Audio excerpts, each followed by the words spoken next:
Last week, I went on a mini solo trip to Shiliguri. Sudden plan হওয়ার জন্য I chose to fly from Calcutta to Bagdogra.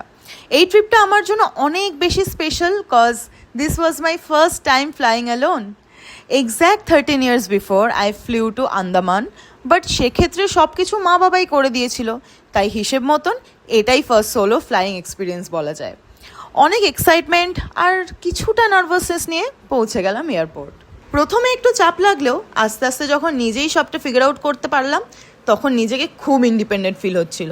I feel like little Konkona grew up. I never knew আমি এত কিছু একসাথে handle করতে পারি।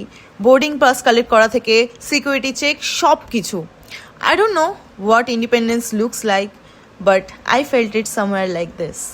সব formalities complete করার পর গেট ওপেন হওয়ার জন্য অপেক্ষা করছিলাম, তার সাথে টেনশনে খাওয়াও শুরু করে দিলাম।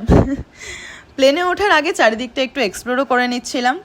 অনেস্টলি ফ্লাইটে উঠেও একটু ভয় লাগছিল, but somehow I distracted myself by listening all the protocols from the cabin crew. In the meantime we were ready to take off. জানলার বাইরে ছোট হয়ে যাওয়া শহরটা দেখতে দেখতে বাগডোগরার উদ্দেশ্যে উড়ে গেলাম। I made some friends on flight. তাদের সাথে গল্প করতে করতে কখন পৌঁছে গেলাম বুঝতেও পারলাম না। It was about 50 minutes fly time, তাই খুব শর্ট টাইম ফ্লাই করলেও আই এনজয়েড এভরি মোমেন্ট। বাগডোগরায় পৌঁছে বেশ মজা পেয়েছি। এখানের এয়ারপোর্টটা ওপেন অ্যান্ড প্লেন থেকে নামলে বাইরের সব এয়ারক্রাফটগুলোকে দেখা যায়।